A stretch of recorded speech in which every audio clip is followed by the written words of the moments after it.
वो सब competition exam में मैटर नहीं करता है। कंपटीशन एग्जाम में ये सब मैटर नहीं करता है। एक तो ऑब्जेक्टिव पेपर होगा मैक्सिमम आपका, प्री ऑब्जेक्टिव होगा, व्यापम ऑब्जेक्टिव होगा, एसएससी बैंकिंग रेलवे पूरा ऑब्जेक्टिव होता है। सब्जेक्टिव मतलब डिस्क्रिप्टिव होगा आपका मेंस, सीजीपीएससी मेंस। उसमें आप देखना कॉपी दिखाऊंगा, काफी दिन समय नहीं मिल पाता है, कॉपी लेके आऊंगा। कैसे भी लिखो यार नंबर देता है वो, उसको आंसर चाहिए होता है बस। आंसर अगर करेक्ट है, कैसे भी लिखो यार नंबर देता है आपको। 2017 की कॉपी आप मेरी देखोगे ना, 200 नंबर का मैथ्स था। सबसे अच्छा तो जब एनालिसिस करने का जो कॉपी है वो 2017 तक का कॉपी है। 2017 तक मैथ्स 200 नंबर का होता था, पूरा ब्लैंक कॉपी मिलता था उस समय। ब्लैंक कॉपी मतलब मैथ्स का जो कॉपी मिलता था पूरा ब्लैंक, मतलब क्वेश्चन पूरा ब्लैंक कॉपी।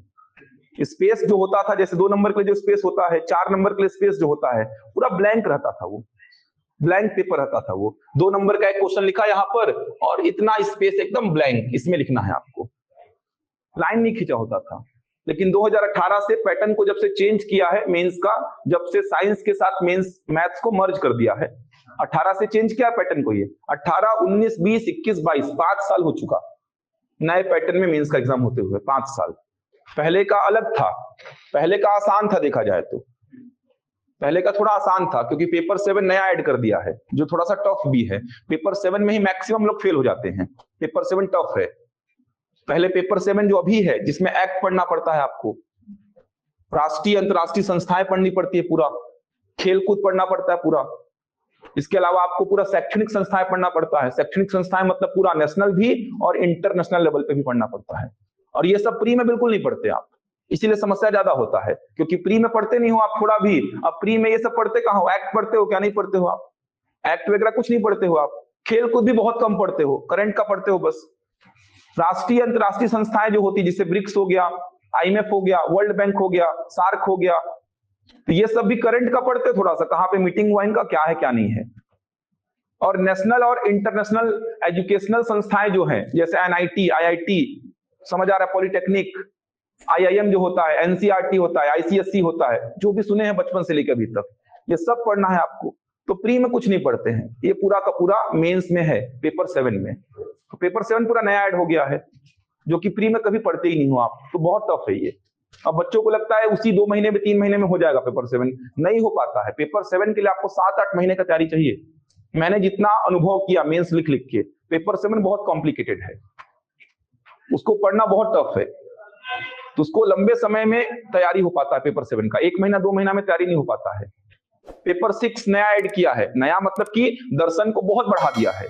पहले तो दर्शन का छोटा सा बुक था, मतलब आप देखोगे फर्रा टाइप का रहता था, 20 पेज का, पढ़ दो दर्शन खत्म, 1 घंटे में पढ़ लेते दर्शन को, 1 घंटे में दर्शन खत्म। योग दर्शन पढ़ो, आधा दर्शन खत्म हो गया, योग दर्शन में ही आधा दर्शन खत्म हो जाता था।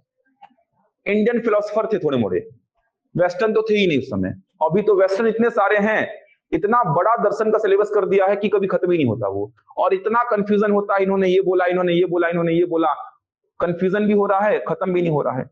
एथिक्स को भी जोड़ दिया उसी में। तो पेपर 6 थोड़ा सा टफ कर दिया, पेपर 7 तो टफ ही है पूरा। 18 से पैटर्न चालू हुआ है। इससे पहले अगर आप देखेंगे 2017 तक, तो 2017 तक पेपर 6 सेपरेट होता था मैथ्स का 200 नंबर का, पेपर 6 सेपरेट होता था 200 नंबर का मैथ्स का पेपर, मैथ्स और रीजनिंग का 200 नंबर का पूरा सेपरेट पेपर, जो मेन निर्णायक भूमिका निभाता था आपके सिलेक्शन में। तो बच्चे 200 में 180 नंबर ले आते थे, 170 नंबर ले आते थे, और जो आर्ट्स वाले हैं वो 70-80 नंबर ला रहे थे। सीधे गैप 120 नंबर का क्रिएट हो गया। 120 नंबर का गैप आपने केवल मैथ्स के पेपर में ही क्रिएट कर दिया। तो एकदम निर्णायक भूमिका निभाता था मैथ्स का पेपर आपके सिलेक्शन में। और पेपर 7 जो था पहले 2017 तक, वो था दर्शन का, समाजशास्त्र का, छत्तीसगढ़ का मिला के, एकदम छोटा सा दर्शन का सिलेबस, छोटा सा समाजशास्त्र का, बाकी छत्तीसगढ़। तो पहले मेंस टफ नहीं था, टफ इस सेंस में था कि पहले बड़े बड़े प्रश्न देखने को मिलते थे। 40 नंबर का प्रश्न पहले आता था, 20 नंबर का प्रश्न पहले आता था, 40 नंबर का एक प्रश्न आपको करना होता था, 20 नंबर के 2 प्रश्न आपको करने होते थे, बड़े बड़े लेंथ के प्रश्न होते थे। अब लेकिन आपको मैक्सिमम कितने नंबर का करना है? 15 नंबर का, 10 नंबर का। पहले 20 नंबर का 2 करना ही पड़ता है, 40 नंबर का 1 करना पड़ता था, लेकिन अब हटा दिया है 20-40 नंबर के प्रश्नों को, अब 15 नंबर का करना है और 10 नंबर का। 15 नंबर का 2 और 10 नंबर का 1, भाग 1 में 15 नंबर, भाग 3 में 15 नंबर, भाग 2 में 10 नंबर। ये थोड़ी सी सुविधा मिल गई है कि पहले जो भूमिका बांधना पड़ता था, भूमिका बांधो, क्योंकि 4 पेज में एक प्रश्न का उत्तर देना है यार, खुद सोचो ना। 40 नंबर के लिए आपको 4 पेज देता था, 4 पेज। अब सोचो 4 पेज में, मतलब आगे पीछे मिला के 4 टोटल। अब उस 4 पेज में आपको 40 नंबर के प्रश्न का आंसर लिखना है, तो आपको भूमिका बांधना पड़ता था पहले। समझ आ रहा? भूमिका बांधो, आगे बढ़ो, तो उसमें उत्तर लेखन में अच्छा कमांड होना चाहिए था, शब्दों का खेल चलता था। लेकिन आजकल शब्दों का खेल खत्म। आजकल आपको याद है उतना भी लिख दोगे तो पेज भर जाता है। अब पहले 4 पेज लिखना है यार एक प्रश्न का आंसर, 20 नंबर के लिए 2 पेज लिखना है आपको। तो आपको शब्दों का खेल अच्छा होना चाहिए, अच्छी तरीके से भूमिका बांधना है, आगे बढ़ना है। आजकल तो 1.5 पेज में प्रश्न का उत्तर लिखना है बस, मैक्सिमम 1.5 पेज रहता है आपके पास। अब 1.5 पेज में जितना याद है उतना भी लिखोगे तो काम खत्म हो जाता है। जितना लिखोगे उतना 1.5 पेज खत्म, सीधे वो लिखोगे 1.5 पेज खत्म हो जाता है। तो इस सेंस में अभी मेंस का पैटर्न आसान हो गया है, लेकिन पेपर 7 का तैयारी, पेपर 6 का दर्शन का तैयारी थोड़ा सा करना पड़ता है आपको अलग से। मैथ्स का एनालिसिस करना है आपको तो 2017 तक का पेपर उठा के करिए। 2017 तक मैथ्स 200 नंबर का आता था, पूरा ब्लैंक रहता था। क्वेश्चन लिखा पूरा ब्लैंक, क्वेश्चन लिखा पूरा ब्लैंक, ऐसा। आप देखेंगे, कॉपी शायद पड़ा होगा मेरा 17 का यहीं पे, आप देखेंगे मैटर नहीं करता कैसे लिखे हो, कितना कट पीट किए हो। अगर आंसर मैच हो रहा है तो 2 में 2, 4 में 4, 8 में 8, 20 में 20, 40 में 40 नंबर दिया है। वो मैटर ही नहीं करता कैसे लिखे हो आप। मेरा इतना कटपिट हुआ था, पूरा 20 नंबर का प्रश्न बना रहे हो, 40 नंबर का प्रश्न बना रहे हो, और पूरा पूरा 3 घंटे आपको मैथ्स बनाना है, रीजनिंग बनाना है, तो कटपिट होना स्वाभाविक है वहां पे। आप रफ का यूज करते ही नहीं हो यार। ऐसा थोड़ी कि पहले रफ में बनाऊंगा फिर फेयर करूंगा, ऐसे करने बैठोगे तो आधा ही पेपर बना पाओगे आप। तो सीधे आप वहीं पे अटेम्प्ट मारते हो, गलत हो गया तो यहाँ पे काट देते हो, लाइन खींच के यहाँ पे लिखते हो फिर। तो मैंने इतना कटपीट किया था 2-3 प्रश्नों में, उसके बाद भी मैंने एकदम नीचे ऐसा गोला बना के आंसर लिख दिया था, मतलब ऐसा एरो कर करके दिखाया था कि आंसर यहाँ पे है, कि सामने वाले को दिख जाए कि आंसर निकला हुआ है, कहीं कटपीट के चक्कर में वो आंसर को देख ही ना पाए। तो इतना हाईलाइट कर दिया था मैंने कि आंसर निकला है मेरा, मतलब मेरा आंसर यहाँ पे है, ऐसा बोलना चाह रहा था मैं। ऐसा तक है मेरी कॉपी में, इतना हाईलाइट किया था ना, ऐसा हाईलाइट कर करके, ऐसा एरो बना बना के, कि सामने वाले को दिख जाए कि हाँ यहाँ आंसर निकला है उसका, कहीं वो कटपीट के चक्कर में देखे ही ना मेरे आंसर को। 4 में 4 दिया है, 8 में 8 दिया, 20 में 20, 40 में 40 भी दिया मेरे कॉपी में। 182 के आसपास नंबर थे, कुछ कुछ माइनर मिस्टेक हो गया था वो हटने के बाद, 182 के आसपास नंबर थे मेरे। एकदम माइनर मिस्टेक हो गई थी डेटा को ऊपर नीचे लिखने के चक्कर में, और 1-2 प्रश्न को तो ऐसे काट दिया था, जो लिमिट होता है कॉपी का उसके नीचे भी मैंने लिख दिया था। जनरली ऐसा बॉक्स बना होता है, इसके नीचे भी मैंने लिख दिया था, तो काट दिया था पूरा वो। कभी कभी देता भी है नंबर। 18 का जब अगले साल मेंस लिखा, पैटर्न चेंज हुआ था, तो भी मैंने कॉपी में ऐसा नीचे लिखा था वहां पे, लेकिन 8 में 8 नंबर दिया था वो। जनरली लिखना नहीं चाहिए, लेकिन आपके पास जगह ही नहीं बचा, कटपीट हो गया, छोड़ के थोड़ी आओगे यार आप, छोड़ के नहीं आओगे आप। कॉपी का जो बाउंड्री होता है उसके नीचे भी अगर आप लिख दोगे तो नंबर चेक करने वाले के ऊपर रहता है, वो देना चाहे तो दे दे, काटना है तो काट दे। मैक्सिमम लोग दे देते हैं, क्योंकि जगह खत्म हो गया तो आपके पास जगह तो है नहीं, तो बाउंड्री के नीचे लिख देते हो आप। तो मैथ्स में आप देखोगे ना तो एकदम मैटर नहीं करता यार कैसे लिखे हो, क्या लिखे हो, आंसर आ रहा है, मतलब 8-8 नंबर के क्वेश्चन में उसने ऊपर रीड भी नहीं किया है कि मैंने लिखा क्या है, प्रोसेस क्या है मेरा। आंसर मैच हुआ, 8 नंबर बगल में लिख के आगे बढ़ा है वो। उसने ऊपर पढ़ा ही नहीं है कि मैंने क्या कैलकुलेशन किया है, कैसा कैलकुलेशन किया है। मतलब ऐसा स्थिति है कि आप बगल वाले का देख के आंसर लिख दो और बाकी ऊपर जो मन आ रहा है करते रहो, तो भी संभावना है कि आपको नंबर दे देगा वो, तो भी संभावना है कि आपको नंबर दे देगा। आप बाजू वाले का देखो, बस आंसर लास्ट में आंसर लिख दो, ऊपर में जो करना है करते रहो, लास्ट में आंसर बस सही लिख दो उसका, तो भी संभावना है कि आपको आंसर वो देखकर नंबर दे देगा। संभावना पूरी है इसकी, संभावना इसकी पूरी है। मैथ्स का कॉपी ऐसा होता है, ऐसा नहीं कि पेज पूरा भरना है मैथ्स में। 2 पेज दिया है मान लो 10 नंबर के लिए, 1.5 पेज दिया, तो ऐसा नहीं कि पूरा पेज भरना है, आधे पेज में सॉल्व हो गया, खत्म, मत यूज करो उस पेज को। समझ आ रहा है? मैथ्स में लिखने के तरीके को लेकर एकदम परेशान नहीं होना है। मैथ्स और रीजनिंग का जो सेक्शन है, पेपर 4 का पार्ट 2 जो है, एकदम परेशान नहीं होना है, जैसे बनता है वैसे लिखो। 9th का 10th का एग्जाम अलग था। जीएस में जितना आपका प्रेजेंटेशन अच्छा होगा, जीएस में पेपर 1 लैंग्वेज है, इसमें तो डायरेक्ट लिखना है आपको, इसमें भी प्रेजेंटेशन मैटर नहीं करता है, लिखना है इसमें तो बस आपको। इसमें जो पत्र लेखन आता है, जो पत्र लेखन आता है इसमें लिखने को, वो सब में थोड़ा सा प्रेजेंटेशन मैटर करेगा आपका। बाकी तो संधि विच्छेद करना है, एक लाइन दिया रहेगा, कौन सा समास है एक लाइन दिया रहेगा, इसका पर्यायवाची लिखो, तो इसमें प्रेजेंटेशन मैटर नहीं करता है। तो पेपर 1 को छोड़ दो और मैथ्स और रीजनिंग का पोर्शन छोड़ दो, इसमें प्रेजेंटेशन मैटर नहीं करता है। बाकी सारे पेपर में जितना अच्छा रिप्रेजेंट करेंगे अपने आंसर को, उतना नंबर मिलेगा आपको। ऐसे में अगर आप बॉक्स बना बना के डेटा को रिप्रेजेंट कर रहे हो, फ्लो डायग्राम बना बना के साइड में रिप्रेजेंट कर रहे हो, नंबर अच्छा मिलेगा। जीएस में जितना अच्छा रिप्रेजेंट कर रहे हो, पॉइंट वाइज लिख रहे हो, बगल में मैप बना दे रहे हो, छत्तीसगढ़ का प्रश्न आया, मिट्टी के बारे में पूछा है, कितनी मिट्टी पाई जाती है इसको लिखना है आपको, बगल में मैप बना दिए, लोकेशन बता दिए कौन सी मिट्टी कहां मिलती है, नंबर आपका 2-3 में से ही बढ़ गया मान लो। समझ आ रहा है? और केवल आप मिट्टी के प्रकार लिखे, कितनी प्रकार की मिट्टी पाई जाती है इसके बारे में लिख रहे हो, एवरेज मार्किंग होगा। तो आपको अलग करना है तो थोड़ा सा नंबर अगर अच्छे पाने हैं तो अलग करना ही पड़ेगा, तो अलग ही सब होता है। मिट्टी आया तो ये सब आप खुद सोचो ना, आप अगर कॉपी चेक कर रहे हो आपको अच्छा लगेगा ना यार, अगर मैं ऐसा लिखा हूं 5 प्रकार की मिट्टी है मान लो, तो मिट्टी 5 प्रकार की है, कौन कौन सी मिट्टी कहाँ कहाँ पाई जाती है, उसको बढ़िया मैप बनाया छत्तीसगढ़ का, प्रॉपर मैप बना के उसमें शो कर दिया हूं, नंबर बढ़ेगा, ऑब्वियस सी बात है। आप केवल 5 प्रकार की मिट्टी लिख के उसको डिस्क्राइब किए हो, मैं वो किया हूं, साथ में मैप बनाया हूं, साइड में एक बॉक्स बना के, ऐसा नहीं कि पूरा पेज ही भर दिए मैप से, लिख ही नहीं पाए कुछ, ऐसा भी नहीं करना है। साइड में छोटा सा मैप बना दिएगा, ऐसा बॉक्स बना के छोटा सा मैप बना दिए, मस्त नंबर मिलेगा आपको। तो मेंस पूरा का पूरा प्लानिंग के साथ खेला जाता है मेंस को, केवल मेंस लिखने से नंबर नहीं मिलता है, अच्छा रिप्रेजेंट करना होता है। इसीलिए तो खुद से बना बना के आंसर चेक कराना चाहिए आप लोग को फैकल्टीज से। छत्तीसगढ़ हो गया, जो भी विषय चल रहे हैं आपके, ज्योग्राफी हो गया, ज्योग्राफी में भी अच्छा रिप्रेजेंट कर सकते हैं आप चीजों को। तो आपको तो खुद से पुराने पेपर उठाने चाहिए, सब कोई अब सब कुछ थोड़ी फैकल्टी से कराएंगे आपसे, आप पुराने पेपर उठा लीजिए मेंस के, 18 से लेके 22 तक के पेपर उठा लीजिए, नेट में मिल जाएंगे आपको। ज्योग्राफी का टॉपिक हो गया मान लीजिए आपका, मान लीजिए कोई भी टॉपिक ज्योग्राफी का हो गया है, उससे संबंधित जो प्रश्न आया है खुद से लिखो, जैसा बनता है लिखो, जैसा बन रहा है वैसा लिखो ना यार, इसी से आदत डलेगा आपका। जैसा एकदम घटिया लिखना है घटिया लिख लो, कोई दिक्कत नहीं, जैसा बनता है वैसा लिखो उस प्रश्न का आंसर, और चेक कराओ अगले दिन आके फैकल्टी से कि ऐसा लिखा है मैंने। अगर वो फ्री नहीं है तो आप ले जाओ कॉपी को, कल दे देना मेरा, आप चेक करके कल दे देना, क्या कमी है बताओ इसमें, कितना अच्छा लिखा हूं मैं, क्या क्या और कर सकता हूं, ऐसे में उत्तर लेखन आपका ठीक होगा। आप सोचेंगे प्री निकले तब उत्तर लेखन ठीक करेंगे, नहीं होने वाला। फिर प्री के बाद 2 महीने का समय मिलता है, उसके बाद भी रिजल्ट आएगा तो पढ़ेंगे ढंग से। एकदम कंफर्म पास तो वैसे भी नहीं होते हैं, कुछ ही बच्चे ऐसे होते हैं जो एकदम कंफर्म बोलते हैं कि मैं पास हो जाऊंगा प्री में, बाकी सब तो बॉर्डर वाले होते हैं, रिजल्ट के बाद ही पता लगता है कि वो पास है कि फेल है। तो मेन जो पढ़ाई होती है रिजल्ट के बाद होती है, और रिजल्ट के बाद 1.5 महीना बचता है बस।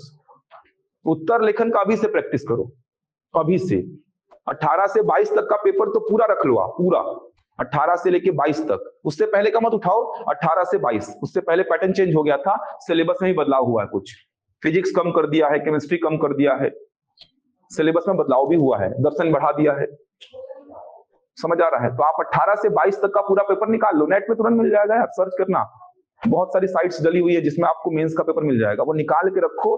जो विषय आपके चल रहे हैं, जो भी विषय, ज्योग्राफी चल रहा है, हिस्ट्री चल रहा है, छत्तीसगढ़ चल रहा है, और छत्तीसगढ़ नेक्स्ट वीक से डेली चलेगा, एक क्लास बढ़ाएंगे शायद जहां तक है, डेली चलेगा छत्तीसगढ़, नेक्स्ट वीक से डेली चलेगा सीजी आप लोग का। तो नेक्स्ट वीक से चलाएंगे शायद छत्तीसगढ़ आप लोग का, एक क्लास डेली चलेगा छत्तीसगढ़ का आपका। तो जल्दी ही छत्तीसगढ़ लगाने वाले हैं, तो आप जो भी विषय चल रहा है उसका पेपर उठा लो। जो टॉपिक हुआ, अपवाह तंत्र हो गया मान लो ज्योग्राफी में, अपवाह तंत्र का क्या प्रश्न आया है देखो, पिछले 5-6 साल में जो प्रश्न दिखा उसको खुद से लिखो, जैसा बन रहा है वैसा लिखो, जो मन करता है वैसा लिखो। इससे होगा क्या, सुधार आ जाएगा। आप देखना मेंस में आपका पेन रुकेगा ही नहीं, वो चलते रहेगा, क्योंकि आपने इतना प्रैक्टिस कर लिया है। और अभी प्रैक्टिस नहीं करोगे ना तो समस्या आएगा। और ये सब आपको फैकल्टी बोल बोल के नहीं करा सकते, क्योंकि उनको सिलेबस खत्म करने का भी थोड़ा सा प्रेशर रहता है कि सिलेबस खत्म करना है। पढ़ा रहे हैं अच्छी से, कंप्लीट कराएंगे पूरा अच्छी से, लेकिन ऐसे प्रॉपर बोल बोल के, लिखवा लिखवा के आप लोग खुद से एफर्ट मारिए, चेक कराइए ना, चेक करेंगे वो, एकदम चेक करेंगे आपकी कॉपी को। 1 दिन समय ले लेंगे, 2 दिन समय ले लेंगे, लेकिन आदत डालिए। आज ही कोशिश करिए कि 18 से 22 तक का पेपर निकाल के एक फाइल बना लीजिए। आप प्री के पेपर निकाल लीजिए पिछले 5-6 साल के, जो टॉपिक यहाँ पे होता है उस टॉपिक का प्रश्न था ये प्री का, बन रहा है कि नहीं बन रहा है आपसे। ये सब करना पड़ेगा तब एग्जाम निकलेगा, केवल पढ़ने से पीएससी नहीं निकलेगा। पीएससी का एग्जाम थोड़ा अलग है। क्लास में तो लगता है अरे ये सब पढ़ना है, ये आसान है, ये सब तो क्लास में तो सब बन जाता है, और क्लास में तो बैठ के ऐसा लगता है कि ये सब के लिए पता नहीं लोग 4 साल कैसे लगा देते हैं यार। ऐसा दिमाग में आता है कि ये सब के लिए लोगों ने 4-4 साल लगा दिए यार। बेवकूफी रहा होगा जो 4 साल से पढ़ रहा है, ये 6 महीने का तैयारी है ये। ऐसा भावना आता है क्लास में, और खासकर शुरू के एक महीना में ऐसा भावना आता है। फिर 4 साल 3 साल बीत जाते तो लगता है कि अरे यार पीएससी छोड़ो, साला कोई जॉब ही नहीं मिल रहा है, व्यापम तक का नहीं निकल पा रहा है। मैं जब तैयारी करने आया था शुरू में, तो पहला लेक्चर जब बैठा तो मैथ्स में जोड़ना घटाना सिखा रहे हैं और पढ़ा रहे हैं, हिस्ट्री को पढ़ा रहे हैं।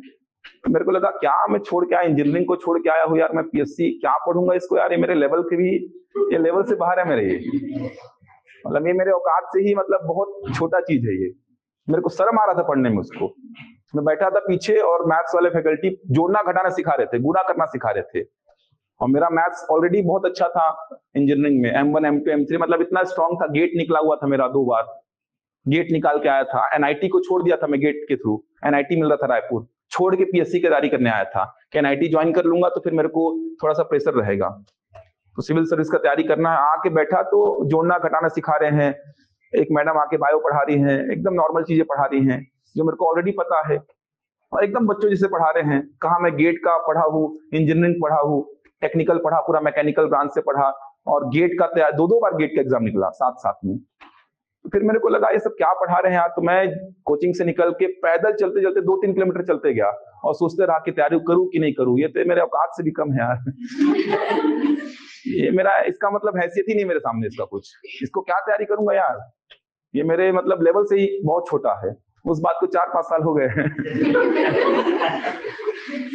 कभी मेंस से बाहर, कभी इंटरव्यू से बाहर, यही चलते रहा है फिर मेरे साथ, कभी प्री से बाहर, कभी मेंस से बाहर, कभी इंटरव्यू से बाहर हो गया, ये चलते रहा है। व्यापम के 1-2 एग्जाम निकले हैं, बैंकिंग के निकले हैं एग्जाम, और मेन तो कारण ये भी है कि पढ़ाई नहीं करते हम लोग पढ़ाई नहीं करते हैं। जैसे इसी बार का मेंस हुआ, मैं मेंस का एग्जाम दिया इस साल, तैयारी किया ही नहीं मैं, 1 दिन पहले तक पढ़ाया हूं मैं, 1 दिन पहले तक, मैं 1 दिन पहले भी आया था, 15 तारीख को एग्जाम था तो 14 तारीख को मैं क्लास लेने आया था।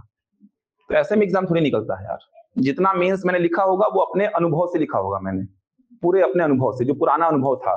तो केवल अनुभव काम नहीं आता है ना, उसमें आपको मेहनत करना पड़ता है, अपडेट करना पड़ता है आपको, और एक विषय से मेंस कभी निकलता नहीं, चाहे वो छत्तीसगढ़ हो। ऋषि सर ने भी तो मेंस लिखा था, सीजी उनको कितना आता है आप जानते हो, सीजी का कोई प्रश्न पूछ लो बता देंगे वो, उनका भी नहीं निकला मेंस, क्योंकि उनका तो अभी शारीरिक हालत ही इतना खराब है कि वो पढ़ ही नहीं पा रहे हैं, पढ़ा ही नहीं पा रहे हैं। लेकिन किसी एक विषय से मेंस नहीं निकलता है, चाहे वो हिस्ट्री हो, चाहे पॉलिटी हो, चाहे छत्तीसगढ़ हो, चाहे मैथ्स हो, कोई एक विषय से आप मेंस नहीं निकाल सकते। एकदम सिंपल सी बात है, जब तक सारे विषयों को मैनेज करके नहीं चलेंगे मेंस नहीं निकलेगा आपका। तो हम लोग का तो कारण ये है कि हम लोग पढ़ाई नहीं करते, लेकिन बहुत सारे बच्चे हैं जो पढ़े हैं, 1.5-2 महीने भी पढ़ते अच्छे से तो निकल जाता। लेकिन हम लोग की जिम्मेदारी अलग है अभी क्लास को लेने की। उस समय एसआई भर्ती होने वाला था, एग्जाम होने वाला था, शिक्षक भर्ती का एग्जाम होने वाला था, जिसके बहुत सारे बच्चे हम लोग यहाँ बैठे हुए थे, तैयारी कर रहे थे, तो उनकी क्लास हम छोड़ नहीं सकते थे, तो हमको लेना पड़ेगा पूरी क्लासेस को। लेकिन ऐसा नहीं कि आप लोग के मन में कभी कभी आता होगा इस साल ये लोग नहीं निकाल पाए तो हम क्या निकालेंगे, ऐसा भी मन में आता है कभी कभी। बहुत सारे बच्चे बोलते सर आप लोग नहीं निकाल पा रहे हो, तुलना थोड़ी है यार, हम पढ़ ही नहीं रहे हैं, एक विषय पढ़ा रहे हैं, एक विषय में हम अगर मास्टरी भी कर लेंगे तो एग्जाम थोड़ी निकल जाएगा। एग्जाम निकालने के लिए सारे विषय को बैलेंस करना है। अब आप 70 नंबर ला रहे हो सीसेट में, मैं 180 ला रहा हूं, तो भी आप भी सीसेट निकाल लिए, मैं भी सीसेट निकाल लिया। आप 70 नंबर लेके आ रहे हो, मैं 180 नंबर ला रहा हूं, मेरा मैथ्स अच्छा है, मान लो रीजनिंग अच्छा है, मेरा 180 नंबर आ रहा है सीसेट में, आपका 70 आ रहा है, तो आपने भी निकाल लिया सीसेट, मैंने भी निकाल लिया सीसेट। लेकिन आपने कुछ और पढ़ा तो आपने जीएस में अच्छा स्कोर किया है, मैंने जीएस में स्कोर किया ही नहीं, क्योंकि मैंने सीसेट ही पढ़ा था, बस सीसेट ही पढ़ाया है बस। तो आपने जीएस में 120 नंबर ले आया, मैंने जीएस में 70 नंबर 80 नंबर ला पाया हूं, मैं बाहर हो गया। फिर आपने सारे विषय को बैलेंस रखा, मैथ्स में जितना आवश्यकता था उतना लिखा है, समझ आ रहा है। मैथ्स में आपने 70-80 नंबर का आवश्यकता था, 70-80 नंबर ले आए, मैथ्स आपका निकल गया सीसेट, आप अच्छा स्कोर कहां कर लिए। जीएस में मैं सीसेट में अननेसेसरी 180 नंबर लाके कुछ कर ही नहीं पाया हूं, क्योंकि जीएस में मेरे नंबर बहुत कम है। तो पीएससी बैलेंस पे चलता है, पूरा बैलेंस पे। हम लोग इंटरव्यू तक गए, मैं इंटरव्यू दिया तो 18 का 19 का इंटरव्यू दिया, बाहर हो गया। फिर तो कभी इंटरव्यू से बाहर, कभी मेंस से बाहर, कभी प्री से बाहर, यही लगा हुआ है। जब तक आप स्थिर होकर पढ़ेंगे नहीं निकलेगा पीएससी। लगातार 1.5 से 2 साल की आवश्यकता होती है लगातार पढ़ने की, और ऐसा नहीं कि 1.5 से 2 साल में निकल ही जाता है, लगातार पढ़ेंगे भी तो कभी 3 साल लग जाते हैं, लेकिन लगातार पढ़ना पड़ता है। जब तक नहीं निकला लगातार पढ़िए, 1.5-2 साल में निकल ही जाता है अगर आप लगातार मेहनत किए हैं तो। एकदम ईमानदारी के साथ पीएससी को दिए हैं तो 1.5 साल 2 साल में निकल जाता है, नहीं निकला तो 3 साल लग जाएगा। लेकिन लगातार मेहनत करना पड़ेगा आपको, बने रहना पड़ेगा पीएससी के साथ में। तैयारी छोड़े तो बाहर हो जाएंगे आप। इतना कंपटीशन है और इतना बड़ा एग्जाम देख तो रहे हो, सिलेबस कैसा है यार। लगता है शुरू में बहुत आसान है 3 महीना भी होगा, देखना फिर लगेगा हिस्ट्री पढ़ रहा हूं तो ज्योग्राफी भूल जा रहा हूँ, ज्योग्राफी पढ़ रहा हूं तो छत्तीसगढ़ भूल जा रहा हूँ, समझ आ रहा है। साइंस पढ़ रहा हूं तो मैथ्स खत्म हो गया है, लैंग्वेज पढ़ रहा हूं तो ये खत्म, क्या क्या पढ़ूं समझ में नहीं आएगा। फिर ये भी है, ये भी है, ये भी है, इतना सारा विषय, कुछ तो बचा ही नहीं है यार। एक समय ऐसा आएगा घर वाले भी बोलेंगे कभी तू इकोनॉमी पढ़ता है यार, कभी तू ज्योग्राफी पढ़ता है यार, कभी तू बायो भी पढ़ रहा है यार, कभी तो फिजिक्स पढ़ रहा है यार, कभी मैथ्स पढ़ रहा है यार, कौन से एग्जाम की तैयारी कर रहा है तू? हर विषय तो है, ऐसा कोई विषय ही नहीं है जो इसमें नहीं है। तो घर वाले भी सोचेंगे कभी कुछ मतलब सब कुछ पढ़ रहा है। तो हर विषय को पढ़ना है इसमें, और सभी विषय का बैलेंस बना के, पर्यावरण है, प्रौद्योगिकी है, दर्शन है, समाज है, लोक प्रशासन है, एक्ट पढ़ने हैं, संस्थाएं पढ़नी है, एजुकेशन के अलग क्या नहीं है, खुद सोचो ना इसमें। भूगोल भी है, छत्तीसगढ़ भर भर के है। छत्तीसगढ़ पूरा पढ़ने के बाद आप छत्तीसगढ़ के गूगल बन जाएंगे। मतलब छत्तीसगढ़ आपको घूमने जाएंगे घर वालों के साथ में तो लोकेशन देखना नहीं पड़ेगा आपको, और नहीं बताएंगे अरे जसपुर में आए हो क्या, जसपुर में ये है, इस रोड पे जाएंगे तो ये मिलेगा, इस रोड में जाएंगे तो ये मिलेगा। होता है ऐसा सब कुछ। तो पर्यटन कितना बड़ा सेक्शन है पढ़ने का, तो घर वाले को वैसे बैठे बैठे घुमा देंगे आप। रायपुर में, अच्छा कोई पूछते हैं आजकल, रायपुर में आते हैं मेरे फैमिली वाले पूछते हैं रायपुर में कहाँ कहाँ जाए घूमने के लिए, सब पता है आपको। आसपास क्या, गरियाबंद में क्या मिलेगा, धमतरी में क्या मिलेगा, सब पता है आपको। छत्तीसगढ़ जब पूरा हो जाएगा तो छत्तीसगढ़ का आप सब कुछ जानेंगे। सरगुजा के लोग कैसे दिखते हैं ये भी समझ में आ जाएगा आपको, बस्तर के लोग कैसे दिखते हैं ये भी समझ में आ जाएगा आपको। कुछ ऐसा है ही नहीं जो नहीं बचता है। कितने लोग हैं, क्या खाते हैं, क्या पहनते हैं, ज्वेलरीज क्या है छत्तीसगढ़ के लोगों की, खान पान में कैसे बनता है ठेठरी कुर्मी, सब कुछ आपको पता चल जाएगा। समझ आ रहा है, किससे बनता है, क्या पहनते हैं, कैसे बोलते हैं, कैसे रहते हैं, क्या नाच गाना है, क्या संगीत है, सब कुछ पढ़ना है छत्तीसगढ़ में। तो चलते फिरते गूगल बन जाएंगे छत्तीसगढ़ के। आपको कहीं पे कुछ, अच्छा कौन से हाईवे में जा रहे हो, स्टेट हाईवे है कि नेशनल हाईवे है, सब कुछ पता है आपको। इस जिले में कितना पॉपुलेशन है, मतलब अच्छा इंसान तो बन ही जाओगे आप। पीएससी की तैयारी करने के बाद ये मैं रिजल्ट देखा हूं, नॉलेज इतना हो जाता है कि आप घर वाले के बीच में बैठे हैं, छुट्टी में गए हैं घर में, तो घर वाले पड़ोसी वाले बैठे हैं, बातचीत चल रहा है, चुनाव होने वाला है, इतना ज्ञान दे दोगे आप, सामने वाले को भी लगेगा सामने वाले को भी लगेगा कि ज्ञानी तो हो गया है। अच्छा लोकसभा का चुनाव हो रहा है, ये होता है लोकसभा का चुनाव, ऐसे ऐसे होता है, ऐसे पीएम का इलेक्शन होता है फाइनली, विधानसभा का चुनाव ऐसे ऐसे होता है, राष्ट्रपति ऐसे चयन होता है राष्ट्रपति का, सब पता है मेरे को। जीडीपी बढ़ रहा है, क्या होता है जीडीपी पता ही नहीं है लोगों को, अपन ज्ञान देंगे फिर जीडीपी क्या होता है, इकोनॉमी पढ़ लेंगे तो जीडीपी पता है क्या होता है, संविधान पढ़ लेंगे तो लोकसभा के चुनाव पे भाषण देंगे घर में बैठ के अपन, तो पड़ोसी भी सोचेगा कि नॉलेज तो हो गया इसको, क्योंकि पीएससी मतलब सब कुछ है ना। पीएससी पढ़ोगे, लोकसभा क्या होता है पता चल जाएगा आपको, विधानसभा क्या होता है, कैसे चुनाव होता है, कैसे राष्ट्रपति का चुनाव होता है, सब कुछ पता चल जाएगा।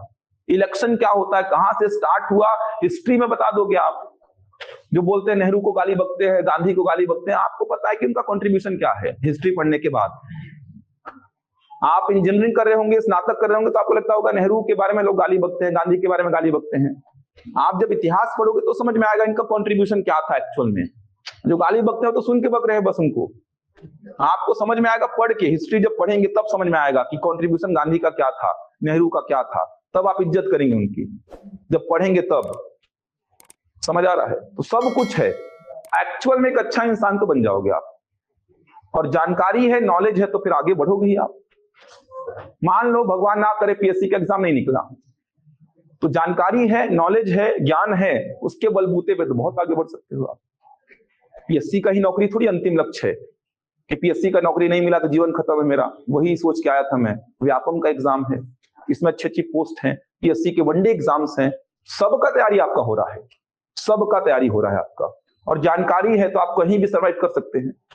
मैं मान लो व्यापम का एग्जाम निकला, मेरा बैंकिंग का एग्जाम निकला, आरआरबी का निकला था, पीओ का, ज्वाइन नहीं किया, पीएससी नहीं निकला है, फिर भी मैं सर्वाइव कर रहा हूं, अच्छी से कर रहा हूं। मैं कहीं ना कहीं जो ज्ञान मेरे को मिला है उस ज्ञान के तहत ही तो मैं चल रहा हूं। पीएससी में मैंने जो समय दिया है उसी के बलबूते पे तो खड़ा हूं मैं यहाँ पे आज। अगर मैं पीएससी की तैयारी नहीं करता तो यहाँ पे खड़ा नहीं हो पाता। केवल मैथ्स बनने से मैथ्स नहीं पढ़ा सकता पीएससी का कोई, जब तक उसको पीएससी की जानकारी नहीं है, जब तक वो पीएससी के एग्जाम्स को समझा नहीं है, उसको फील नहीं किया है, बैठा नहीं है, वो क्या पीएससी पढ़ाएगा। अगर मैं पीएससी का मेंस दिया ही नहीं हो तो किस मुंह से मैं पीएससी का मेंस पढ़ाऊंगा। फील ही नहीं किया उस एग्जाम को, मैं फील ही नहीं किया हो कैसे प्रेशर होता है मेंस का, कैसा प्रेशर होता है इंटरव्यू का, फील ही नहीं है मेरे को, तो मैं कैसे पढ़ा पाऊंगा। पढ़ाने के लिए फील तो आना चाहिए पहले उस चीज का। तो आप अगर तैयारी करेंगे तो एक अच्छे इंसान और एक अच्छे पद पे तो चले ही जाएंगे, अच्छे पद पे। पीएससी नहीं निकला मान लो बाई चांस, तो भी आप अच्छे जगह पे जाएंगे। पीएससी एक ऐसा फील्ड है, यूपीएससी एक ऐसा फील्ड है। तभी तो बोलते हैं कि जीवन में कुछ करो कि मत करो, पीएससी का या यूपीएससी का तैयारी एक बार जरूर कर लो। आप एक अच्छे इंसान तो बन ही जाओगे। एक जानकारी हर विषय की, समाज की, समाजशास्त्र पढ़ोगे समाज की जानकारी मिलेगी आपको, दर्शन पढ़ोगे तो खो ही जाओगे, जीवन में लगेगा कुछ नहीं रखा है, छोड़ो पीएससी छोड़ो पीएससी, सब मोह माया है, मोक्ष की ओर बढ़ते हैं अपन तो ये साथ देगा जब पीएससी नहीं निकलेगा तब, कह रहे मोह माया छोड़ो पीएससी को, बढ़ते हैं आगे। सब बैलेंस रहेगा जीवन आपका। तो अच्छी, बहुत अच्छी पढ़ाई है, खुशी के साथ पढ़ना है आपको। नहीं निकलना तो चलते रहेगा जीवन में। तैयारी करते रहो, 100% देते रहो, बाकी भगवान पे छोड़ दो। अपना 100% दो, 100% देना है। लेकिन अभी ऐसा गिल्ट फील ना हो, अपने बच्चों को आगे जाके ना बोले कह रहे मैं करता तो निकल जाता यार किया ही नहीं, मैं करता तो निकल जाता, मेरे को तैयारी करने का मौका नहीं मिला, मेरे को घर वाले भेजे नहीं, वो गिल्ट ना रहे। मैं 100% दिया नहीं तो मेरा निकल जाता, मैं भी एसडीएम होता, मैं भी डिप्टी कलेक्टर बना होता, मैं भी डीएसपी बना होता। ऐसा गिल्ट ना रहे, मैं तैयारी किया यार, निकला ही नहीं मेरे से, ये बोलो तो ठीक भी है। मैंने दिया 100%, नहीं निकला मेरे से यार, किस्मत नहीं रही होगी, मेरी तैयारी में थोड़ी कमी रही होगी, कुछ और कंडीशंस रही होंगी जिसके तहत मेरा नहीं निकल पाया, ये बोलो। ऐसा नहीं कि मैं किया ही नहीं, निकल जाता, मेरे को मौका नहीं मिला, निकल जाता, ऐसा ना रहे। तो 100% दो अपना, और 100% दोगे तो कंफर्म निकल जाएगा पीएससी। पीएससी एक ऐसा एग्जाम है, अगर आप लगातार पढ़ रहे हो 1.5 साल 2 साल, कितने सारे बच्चे निकाले हैं। मेरे साथ मेरी फ्रेंड आई थी, एक निकाली थी, वो 36 रैंक लाई है वो, और 1.5 साल लगातार तैयारी की। मैं कोचिंग पढ़ाने लग गया, वो 1.5 साल लगातार तैयारी की, लगातार सब कुछ छोड़ छाड़ के, एकदम सब कुछ, आस पड़ोस परिवार सब छोड़ छाड़ के केवल पढ़ाई पे फोकस। 1.5 साल में 36 रैंक आया था उसका पहला अटेम्प्ट में, 36 रैंक पहला अटेम्प्ट में। ऐसे बहुत सारे एग्जाम्पल्स हैं जो 1.5 साल 1 साल 2 साल में एग्जाम निकाल के बैठ गए हैं, लेकिन लगातार पढ़े हैं वो।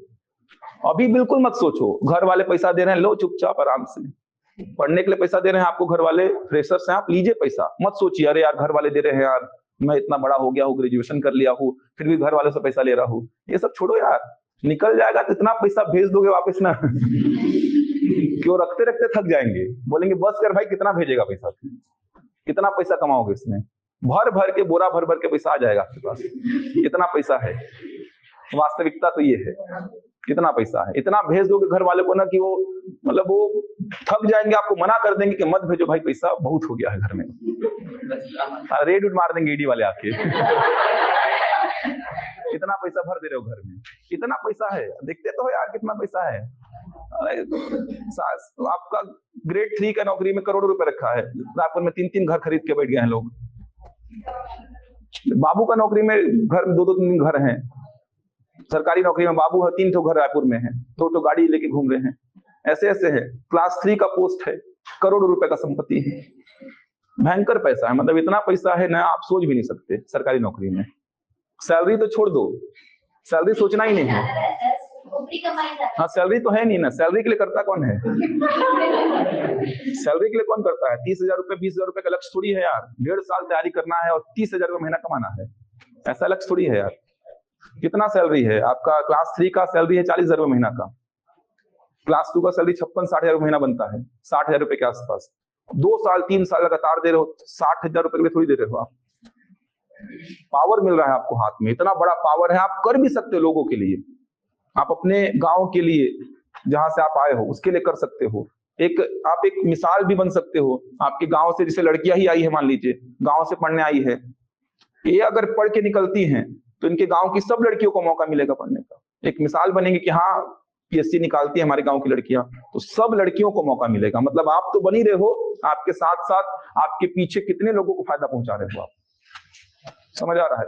ये आपके हाथ में पावर है करने के लिए। जो मन में बचपन से रहता है ना, गरीबी दूर करेंगे, गरीबी दूर करेंगे आगे चलकर, समझ आ रहा है, लोगों की सेवा करेंगे, तो ये पद में आके कर सकते हो आप, क्योंकि पावर रहेगा आपके हाथ में। आप करोड़ों रुपए कमा लो ना, पावर हाथ में नहीं आता है। आप एक करोड़ों रुपए अमीर कितने भी बन जाओ, आप कितने बड़े बिजनेसमैन बन जाओ, तहसीलदार भी आएगा तो आपको खड़ा होना पड़ता है फिर, और तहसीलदार आए तो आपका पसीना आ जाता है कि क्या करने आया है तहसीलदार। तहसीलदार सोचो, एसडीएम सोचो, करोड़ों रुपए कमा लो, लेकिन पावर आपके हाथ में आएगी जब आपके पास सरकारी नौकरी होगा। ये जो सिविल सर्विसेज का नौकरी होगा ये देगा पावर हाथ के हाथ में। एक फोन से काम चल जाता है यार, एक फोन लगाए उधर खत्म काम। समझ आ रहा है? एक फोन से काम चलता है, फिर इतना पावर था। एसडीएम का पावर सोच रहे हो कितना है यार, एक फोन से काम हो जाता है। अच्छा, ऐसा नहीं कि वो अपने क्षेत्र में फोन लगाएगा, पूरे छत्तीसगढ़ में। अब जैसे आपके बगल वाला गरियाबंद जिले में है, आप रायपुर जिले में है, आप दोनों साथ में पढ़े हैं, कोई तीसरा व्यक्ति वो सरगुजा जिले में पहुंच गया है, सब लिंक है ना। फोन लगाया सरगुजा का काम हो गया, फोन लगाया रायपुर का काम हो गया, फोन लगाया गरियाबंद का काम हो गया, सब लिंक में तो चलते हैं। तो आप अगर एसडीएम है तो आप दूसरे अपने क्षेत्र के एसडीएम से बात करेंगे, तुरंत आपकी बात सुनेगा, क्योंकि कल के दिन उसको भी तो काम करवाना है आपसे। तो लिंक बन जाता है। कभी तो देखे होंगे एक जिले के एसपी दूसरे जिले के एसपी को फोन करते हैं, काम तुरंत होता है। तो लिंक बन जाता है, पूरे छत्तीसगढ़ में आपका चलेगा, आपका काम कभी नहीं रुकेगा। आप छोड़ो, आपके साथ जितने लोग जुड़े हैं प्रत्यक्ष रूप से और अप्रत्यक्ष रूप से, सभी का फायदा होने वाला है, सभी का फायदा। आपके साथ जितने लोग जुड़े हैं, चाहे वो प्रत्यक्ष रूप से जुड़े हों चाहे वो अप्रत्यक्ष रूप से जुड़े हों, सभी का फायदा होने वाला है। और सबसे बड़ी बात, अपने पेरेंट्स का सोचो यार, मतलब जो आपके माँ बाप हैं उनको कितनी बड़ी खुशी मिलने वाली है जब आपका पद डिप्टी कलेक्टर के पद में सिलेक्शन होगा। कितनी बड़ी खुशी मिलेगी सोचो, उनसे पूछो कि उनको खुशी कितनी बड़ी मिलेगी। आपका 9th में 10th में जब क्लास में टॉप आता था, मेन एग्जाम छोड़ो, क्लास टेस्ट होता था उसमें भी आप टॉप मारते थे, तो आपके पेरेंट्स जो है ये पूरे मोहल्ले में हल्ला करते थे। आपकी मम्मी जो है वो पूरे मोहल्ले में हल्ला करती थी कि मेरे बच्चे ने टॉप किया है। क्लास टेस्ट की बात कर रहा हूँ, 9th में कोई क्लास में टेस्ट हुआ होगा, आप लोग भी ऐसा दिए होंगे, उसमें आपने टॉप मार दिया, क्लास घर में आके बताया कि मेरा टॉप आया है, ये है वो है। अगले दिन देखे तो पूरे मोहल्ले में पता है आपको। आपकी मम्मी जो है वो बताती है पूरे मोहल्ले में कि मेरे बेटे ने टॉप किया है क्लास टेस्ट में। सोचो, क्लास टेस्ट में टॉप करने का खुशी उनका उतना है, तो कहाँ आप जब बनेंगे सीजीपीएससी में, जो राज्य सेवा परीक्षा है पूरे छत्तीसगढ़ स्टेट की, जो टॉप की परीक्षा है, उसमें आपका रैंक आ रहा है 1st, 2nd, 3rd, टॉप 10 में आ रहे हो, डिप्टी कलेक्टर का पोस्ट ले रहे हो, तो अब सोचो आपके पेरेंट्स की खुशी कितनी बड़ी होगी। मतलब अपने जीवन में इससे बड़ा गिफ्ट उनको आप दे ही नहीं सकते, इससे बड़ा गिफ्ट नहीं दे सकते। मैं मानूंगा, उनको सेवा करूंगा, वो सब तो आप कौन होते हो सेवा करने वाले, मानने वाले, आपको बड़ा ही वो लोग किए हैं। ये कोई गिफ्ट थोड़ी है कि मैं उनको रखूंगा, मैं उनको मानूंगा, मैं उनके साथ रहूंगा, ये कोई गिफ्ट थोड़ी है। तो आपका फर्ज है, ये तो रखोगे ही आप कौन रखने वाले होते हो यार, वो तो आपको बड़ा की है, आपको इस लायक बनाए हैं। गिफ्ट सबसे बड़ा यही है, आप जब चलो, वो जब चले तो उनको आपके नाम से जाने लोग, सबसे बड़ी खुशी उनको इसी में मिलने वाली है कि हाँ इन्हीं के लड़के ने निकाला था पहला रैंक, जो पहला रैंक लाया था उनकी मम्मी है ये, उनके पापा है ये। इस खुशी को दे दो उनको, इससे बड़ा गिफ्ट उनको जीवन में आप दे ही नहीं सकते। इससे बड़ा गिफ्ट अपने पेरेंट्स को, सिविल सर्विसेज के एग्जाम में अगर आप टॉप रैंकर्स में आ रहे हो, टॉप 10 में आ रहे हो, इससे बड़ा गिफ्ट आप अपने पेरेंट्स को दे ही नहीं सकते हो। इससे बड़ा गिफ्ट कभी नहीं दे सकते। पूरे जीवन में कुछ भी कर लो आप, कुछ भी कर लो आप, सिविल सर्विसेज के एग्जाम में अगर आप टॉप रैंकर्स में आ रहे हो, इससे बड़ा गिफ्ट आप अपने पेरेंट्स को दे ही नहीं सकते। क्योंकि सबसे जो अभी जो समाज में इज्जत का पद है वो सिविल सर्विसेज का पद है। सबसे इज्जत का पद जो है, सबसे ज्यादा जिसकी इज्जत की जा रही है समाज में जिस पद की, वो सिविल सर्विसेज का पद है। डिप्टी कलेक्टर का, डीएसपी का, आईपीएस का, आईएएस का, सबसे इज्जत का पद है ये। समाज में अगर इज्जत सबसे ज्यादा पाना है तो आपको पैसा के पीछे नहीं भागना है, आपको इस पद के पीछे भागना है। सब कुछ मिलेगा, पैसा भी मिलेगा, पावर भी मिलेगा, इज्जत भी मिलेगी। आपका दिन अलग हो जाएगा। अभी जो आपका समय है और पद मिलने के बाद का समय एकदम चेंज हो जाएगा। आपकी अभी जो इज्जत है और पद मिलने के बाद की इज्जत, दोनों में जमीन आसमान का फर्क हो जाएगा। व्यक्ति आप वही हैं, व्यक्ति आप वही हैं, बिहेवियर आपका वही है, लेकिन लोगों का मानने का तरीका आपको चेंज हो जाएगा। वो आपको नहीं मान रहे हैं, आपके पद को मान रहे हैं। आपकी इज्जत नहीं है, आप तो इंसान वही हो, अभी तो कोई इज्जत नहीं करता है, समझ आ रहा है? अभी कोई इज्जत नहीं है। आप पड़ोस में जाओगे तो पड़ोस वाला भी बोलता है कहाँ आ गया यार ये, कब जाएगा मेरे हाथ से। ऐसा स्थिति ही है। आप पड़ोसी में जाइए अपने घर में, किसी आस पड़ोस में, वो बोलेगा कहाँ आ गया यार, कब जाएगा यार, ये जा ही नहीं रहा है। आपस में बात कर रहे होंगे अपने से, कब जाएगा ये। और बनने के बाद जाओ, जाने की आवश्यकता नहीं पड़ेगी, लेने आएगा आपको, वो लेने आएगा। ये स्थिति है ये समाज की। इज्जत आपकी थोड़ी है, वो आपके पद की है। आपके साथ टैग लग गया डीसी का, कल के दिन काम होगा, निकाल देगा मेरा ये, तो सब मतलब का चलता है। तो वो इज्जत कब मिलेगा? आपके पेरेंट्स को इज्जत मिलेगी, आपके पेरेंट्स को इज्जत मिलेगी। यहाँ के जो एसएसपी हैं प्रशांत अग्रवाल, वो मेरे सगी मौसी के लड़के हैं। यहाँ के जो एसएसपी हैं प्रशांत अग्रवाल, मैं देखता हूँ, मतलब मेरे मौसी मौसा की जो इज्जत है वो मतलब ऐसा है कि वो मार्केट में चल रहे हैं तो अलग ही इज्जत एक मिल रही है। वो इज्जत उनके बच्चे के नाम पे मिल रही है उनको। मतलब पहले जो इज्जत कमाए वो अलग बात है, अभी जो उनका पावर रुतबा चल रहा है, जो लोग उनको ज्यादा पूछने लगे हैं, वो उनके लड़के के नाम पे पूछ रहे हैं, क्योंकि लड़का एसएसपी है। एक फोन से काम चल जाएगा, बना के रखो इनसे, ये चलता समाज में। तो मेहनत करिए, आपको आपका नाम बनाना है। और किसी भी फैमिली में मेरा ये मानना है कि एक अच्छा शिक्षित व्यक्ति एक अच्छे पद पे होना बहुत आवश्यक है, बहुत जरूरी है एक फैमिली में, जिससे आगे आने वाले जो बच्चे हैं उनको सही गाइडेंस मिले। आपको अभी लगता होगा सही टाइम पे यार तैयारी करना था, अपन को भी 12वीं के बाद तैयारी करना था। बहुत बच्चों को ऐसा लगता भी होगा कि अरे थोड़ा लेट हो गया तैयारी करने में, और पहले करते तो जल्दी सिलेक्शन हो जाता। गाइडेंस का कमी था, कोई बताने वाला नहीं था, कोई समझाने वाला नहीं था कैसे तैयारी करना है। इंजीनियरिंग करने बैठ गया, अरे मेरे को पीएससी करना था तो काहे के लिए इंजीनियरिंग किया, मैं बीए करता, साथ साथ में पीएससी का तैयारी करता, लेकिन कोई बताने वाला नहीं था। तो आप अगर निकलते अच्छे पद पे तो आपके आगे आने वाले जो फैमिली के बच्चे हैं उनको एक सही गाइडेंस मिलेगा, आपसे गाइडेंस ले पाएंगे कैसे तैयारी करनी है, इसकी तैयारी करूंगा तो कहां पे जाऊंगा, इसकी तैयारी करूंगा तो कहां पे जाऊंगा, तो एक सही गाइडेंस मिल पाएगा उनको। तो आप अगर बनते हैं तो आपके आने वाले फैमिली के जितने बच्चे हैं सारे बच्चों को एक सही गाइडेंस मिलेगा इससे। तो तैयारी करिए, थोड़ा सा सोचिए, बहुत बड़ा पद है, सोच भी नहीं सकते इस पद का पावर, इस पद का इज्जत आप अभी। तो सोचिए इस बारे में और तैयारी करिए, बहुत बड़ा पद है और तैयारी से ही निकलेगा, और कुछ तरीका नहीं है निकालने का, मेहनत से ही निकलेगा ये पद। और निकलेगा अगर मेहनत करेंगे तो, कमजोर होशियार वाली बात ही नहीं है इसमें मैं कमजोर हूं नहीं निकाल पाऊंगा, मैं होशियार हूं निकाल लूंगा, कोई बात ही नहीं है, मेहनत की बात है यहाँ पर बस। ऐसा कोई सिलेबस ही नहीं है जिसको ना पढ़ा जा सके, जो टफ हो, एकदम आसान सा सिलेबस है, केवल आपको डेली घर जाके बैठ के पढ़ना है। अगर डेली पढ़ाई कर रहे हो, लगातार पढ़ाई कर रहे हो, ये सिलेबस है क्या यार, रटना है, पढ़ना है, याद करना है, याद तो होते रहेगा। आप देख तो रहे हो, ऐसा कोई विषय नहीं है जो आपको समझ में नहीं आ रहा है। मान लो थोड़ा मोड़ा मैथ्स आपको दिक्कत करता है, क्योंकि मैथ समझने वाला है, कैलकुलेशन वाला है, तो भी क्वालिफाई किया जा सकता है इसको। रास्ते बहुत हैं, एग्जाम आएगा तो हम बताएंगे क्या करना है, कैसे क्वालिफाई करना है। फिलहाल अभी तो आपको पूरा पढ़ा रहे हैं ताकि आप सीखें। तो एग्जाम निकाल सकते हैं केवल मेहनत के दम पे। 7-8 घंटे डेली पढ़ने का आदत डालिए, घर जाके एग्जाम निकालना है और निकल जाएगा। और निकल गया तो देखना जीवन चेंज हो जाएगा, पूरा पूरा जीवन बदल जाएगा आपका। मतलब अभी जो जीवन है आपका, आपके घर वालों का, और आपके पद मिलने के बाद, दोनों में बहुत फर्क पड़ जाएगा। आदत डालिए घर जाके पढ़ने का। पूरा लेक्चर निकल गया बात ही में आज। पढ़िए घर जाके, थोड़ा एनर्जी लगाइए, थोड़ा मोटिवेट होइए। मोटिवेशन बहुत जरूरत है, मोटिवेशन मिलेगा तो ही पढ़ाई हो पाती है। इन पदों को देखिए, यूट्यूब में सर्च करिए, सो जाइए, सोते सोते मन में सोचिए डीसी बन गया हूं, क्या क्या हो रहा है मेरे साथ में। खुशी देखना कितनी मिलेगी आपको, अच्छा सोचने में कितनी खुशी मिल रही है आपको। रात में कभी ट्राई करना, सोते समय कह रहा मैं डीसी बन गया हूं, ऐसा ऐसा हो रहा है, रिजल्ट आया है, टॉप रैंकर्स में शामिल हूं मैं, डीसी का पोस्ट मिलने वाला है, सोचना कैसा लग रहा है आपको। सोचने में ही कितनी खुशी मिलेगी आपको, तो सोचो जब बन जाओगे तो क्या होगा यार, वो फील ही अलग होगा आपका। अगर आप वास्तव में पीएससी के लिए चाहत रखते हो तो सोच के देखना आज रात में सोते समय कि डीसी बन गया हूं मैं, डीएसपी बन गया, वर्दी पहना हुआ हूं, एकदम स्मार्ट लग रहा हूं, खड़ा हूं फैमिली वालों के साथ में, लोग आ रहे हैं, पूछ रहे हैं, जा रहे हैं, अलग ही माहौल चल रहा है अपना। सोच के देखना, एकदम अलग खुशी मिलेगी आपको, लगेगा पता नहीं किस दुनिया में चल रहे हो आप। सोचो, सोचने में इतनी खुशी मिल रही है, बन जाओगे तो क्या होगा। और बन सकते हो, बच्चे ही तो बन रहे हैं, ऐसा तो नहीं कोई दूसरे ग्रह से आके बना रहे हैं, आप ही लोग में से कोई बन रहा है। हर साल क्लास में से बनते हैं लोग, तो आप लोग भी तो बन सकते हैं। आराम से बन सकते हैं, केवल पढ़ाई करना है। और पढ़ाई करना का काम क्या, सबसे आसान काम है यार, पंखा चालू है, बैठे हैं, पढ़ रहे हो।